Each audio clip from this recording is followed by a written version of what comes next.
हम लोग धातु अधातु पाठ पढ़ रहे हैं। ठीक है, ये इसका 8वां भाग है। इससे पहले हमने देखा कि धातुओं का भौतिक गुणधर्म क्या होता है, धातुओं का रासायनिक गुणधर्म क्या होता है, धातुएं ऑक्सीजन से कैसे अभिक्रिया करती हैं, धातुएं अम्ल से कैसे अभिक्रिया करती हैं, धातुएं जल से कैसे अभिक्रिया करती हैं, और धातुएं और अधातुएं आपस में कैसे अभिक्रिया करती हैं। ठीक है, ये सभी चीज़ें हमने पहले देख चुका हुआ है। ठीक है, और भी बहुत सारी चीज़ें हमने देखा है अभी इस वीडियो में, और इससे आगे हम लोग देखेंगे कि धातुओं की प्राप्ति कैसे होती है। हम लोग जिस धातुओं की बात कर रहे हैं, चाहे वो आयरन हो या एल्युमिनियम हो या जिंक हो या कोई भी हो, तो उसको हम लोग कैसे प्राप्त करते हैं, उसकी प्राप्ति कैसे होती है, हम लोग उस बारे में आगे पढ़ेंगे और इस वीडियो में और इससे आगे पढ़ेंगे। ठीक है, देखिए क्या है यहाँ पे, ये आपका 3.4 पॉइंट है। ठीक है, इससे पहले की सारी पॉइंट्स हमने कवर करी हुई है। पृथ्वी की भूपर्पट्टी धातुओं का मुख्य स्रोत है। ठीक है, तो धातुओं का मुख्य स्रोत क्या है? पृथ्वी की भूपर्पट्टी। पृथ्वी का जो ऊपरी सतह है, भूपर्पट्टी जो है, वो क्या है? धातुओं का मुख्य स्रोत है। कहने का मतलब पृथ्वी के भूपर्पट्टी से ही धातुएं प्राप्त की जाती हैं। ठीक है, समुद्री जल में भी सोडियम क्लोराइड, मैग्नीशियम क्लोराइड आदि जैसे कुछ विलेय लवण उपस्थित रहते हैं। ठीक है, ये हो गया ज़मीन की बात। अगर हम लोग समुद्र का बात करें तो वहाँ पे भी सोडियम क्लोराइड और मैग्नीशियम क्लोराइड जैसे विलेय लवण उपस्थित रहते हैं। ठीक है, इससे आगे हम लोग कुछ परिभाषा देखेंगे, जैसे खनिज किसे कहेंगे।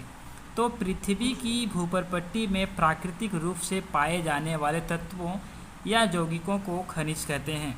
ठीक है, कोई भी तत्व या तत्व आपस में अभिक्रिया करके किसी यौगिक के रूप में रहे, वो जब हम लोग को पृथ्वी की भूपर्पट्टी में पाते हैं, जो मिलता है उसको हम लोग खनिज कहते हैं। ठीक है, अयस्क क्या है? तो अयस्क है वैसे खनिज जिनसे धातुओं का निष्कर्षण लाभकारी होता है, उन्हें अयस्क कहते हैं। ठीक है, अभी हमने खनिज के बारे में सुना। खनिज मतलब कोई भी हम लोग भूपर्पट्टी में देखेंगे, वहाँ पे क्या रहेगा? कोई तत्व रहेगा। जैसे मान लेते हैं आयरन रहा, ठीक है, जिसको लोहा बोलते हैं, आयरन रहा।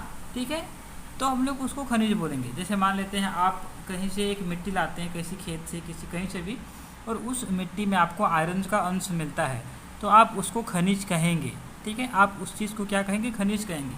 लेकिन उसको अयस्क कहेंगे कि नहीं कहेंगे, उसके लिए आपको क्या है, क्या आप उस खनिज से अगर आप धातु निकालते हैं, जो भी धातु है आपको मिला है, जैसे अगर आपको आयरन मिला है, तो अगर आप उस खनिज से अगर आप आयरन निकालते हैं तो क्या वो आपको लाभकारी होगा? क्योंकि आप किसी खनिज से जब आप धातु निकालेंगे, ठीक है, किसी अयस्क से जब आप धातु निकालेंगे तो उसको निकालने के प्रोसेस में आपको कुछ खर्च आएंगे। ठीक है, तो उस खर्च को पूर्ति करने के बाद क्या आपको उस चीज़ में फ़ायदा हो रहा है? क्या आपको ज़्यादा मात्रा में वहाँ पे वो तत्व मौजूद है या नहीं है, इस बात पर डिपेंड करेगा कि वो अयस्क कहलाएगा या खनिज कहलाएगा। ठीक है, तो खनिज तो रहेगा। अयस्क वैसा रहता है जिसमें ज़्यादा मात्रा में वो तत्व या यौगिक जो भी बात करें वो ज़्यादा मात्रा में उपस्थित रहते हैं, जिसको हम लोग उससे वो जो भी धातु है उसको निकालने के बाद हम लोग को उसमें लाभ होता है, तो उसको हम लोग अयस्क कहेंगे। ठीक है, गैंग, तो पृथ्वी से खनिज अयस्कों में मिट्टी, रेत आदि अशुद्धियाँ होती है, जिन्हें गैंग कहते हैं। ठीक है, तो अगर आप किसी अयस्क कहीं से निकाल रहे कहीं भूपर्पट्टी से, तो उसमें क्या होगा? उसमें आपका मिट्टी, धूल, बालू, ये सब चीज़ें भी उस आपका जो तत्व या यौगिक है उसके साथ रहेंगी। तो वो जो भी इम्प्योरिटीज़ है, ठीक है, उस खनिज में, उस अयस्क में जो भी आपका अशुद्धियाँ रहेगा, उसको हम लोग गैंग कहते हैं। ठीक है, आगे देखते हैं, आगे क्या है?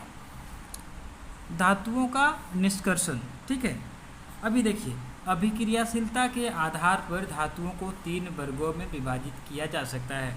आपको पता है कि जो धातुएं सारे अभिक्रिया करते हैं, ठीक है, और उनका जो अभिक्रिया करने का दर है वो अलग अलग रहता है। ठीक है, तो उसके हिसाब से हम लोग निम्न अभिक्रियाशील धातुएं, मध्यम अभिक्रियाशील धातुएं तथा उच्च अभिक्रियाशील धातुएं 3 प्रकार में बांटते हैं।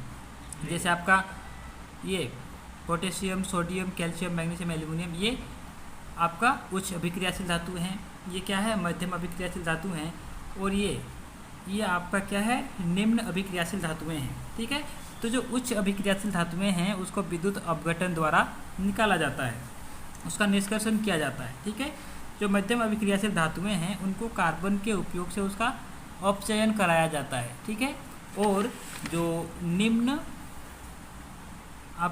अभिक्रियाशील धातुएं हैं उसका वो प्राकृतिक अवस्था में उपस्थित रहते हैं। वो क्या करते हैं, वो प्राकृतिक अवस्था में ही उपस्थित रहते हैं। ठीक है, इसका एक टेबल है, उसको देखेंगे तो आपको और समझ में आएगा। ठीक है, अयस्क से धातु निष्कर्षण में प्रयुक्त चरण।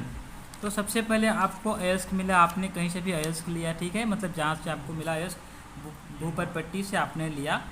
अब आप क्या करेंगे, अयस्क का सांद्रण करेंगे। सांद्रण करने का मतलब क्या हुआ कि अयस्क से आपने क्या किया, जो भी गैंग था वहाँ पे, जो भी इम्प्योरिटीज़ थी, जो भी अशुद्धियाँ था, आपने उसको हटाया। इसके अलग अलग चरण हो सकते हैं। ठीक है, तो ये हम लोग आगे देखेंगे। ठीक है, अगर आपके सिलेबस में होगा तो मैं उसी हिसाब से आगे आपको बताऊंगा। ठीक है, तो उसका सांद्रण करेंगे, मतलब उसमें से आप जो भी अशुद्धियाँ हैं, जो गैंग है, उसको हटाएंगे। उसके बाद अगर आपका वो उच्च अभिक्रियाशील धातु है, ठीक है, तो आप क्या करेंगे, गलित धातु का विद्युत अपघटन करेंगे तो आपको शुद्ध धातु प्राप्त हो जाएगा। ठीक है, लेकिन अगर वो आपका मध्य अभिक्रियाशील धातु है तो फिर आपको क्या करेंगे, वो जो मध्य अभिक्रियाशील धातु है वो दो प्रकार का रहेगा, या तो वो कार्बोनेट अयस्क रहेगा, ठीक है, या फिर वो सल्फाइड अयस्क रहेगा, या तो उस जो आपका अयस्क है उसमें या तो कार्बन रहेगा या उसमें सल्फर रहेगा। ठीक है, तो अगर कार्बन रहा तो उसको निस्तापन करेंगे, अगर सल्फर रहा तो उसका भर्जन करेंगे। ठीक है, तो जैसे निस्तापन करेंगे और भर्जन करेंगे तो उसमें से क्या होगा, धातु का ऑक्साइड प्राप्त होगा। धातु का ऑक्साइड प्राप्त होगा, फिर उस धातु का उपचयन करेंगे, उस धातु का उपचयन करेंगे, फिर धातु का शोधन करेंगे, शुद्धिकरण करते हैं। ठीक है, ये हम लोग आगे देखेंगे। तो इस प्रकार से हम लोग जो भी मध्यम अभिक्रियाशील धातुएं हैं उसका हम लोग इस प्रकार से धातु का निष्कर्षण करते हैं। ठीक है, अगर वो निम्न अभिक्रियाशील धातुएं हैं, ठीक है, तो हम लोग क्या करेंगे, उसका अगर उसमें सल्फाइड अयस्क रहेगा फिर उसका क्या करेंगे, हम लोग भर्जन करेंगे। भर्जन मतलब गर्म करते हैं। ठीक है, मैं आगे बताऊंगा आपको। फिर उससे क्या होगा, आपका धातु प्राप्त होगा, फिर उसका भी हम लोग परिष्करण करेंगे। ठीक है, तो इस प्रकार से धातुएं प्राप्त होती है, उसका निष्कर्षण का ये चरण है। मतलब इस प्रकार से स्टेप्स हम लोग फॉलो करते हैं। ठीक है, उसके बाद अयस्कों का समृद्धिकरण क्या होता है वो यहाँ पे हम लोग देखेंगे। तो धातुओं के निष्कर्षण से पहले अयस्क से अशुद्धियाँ गैंग को हटाने की प्रक्रिया को हम लोग अयस्कों का समृद्धिकरण कहते हैं। ठीक है, अभी नोट में यहाँ पे क्या लिखा हुआ है कि अयस्कों से गैंग को हटाने की प्रक्रिया अयस्क एवं गैंग के भौतिक या रासायनिक गुणधर्मों पर आधारित होती है।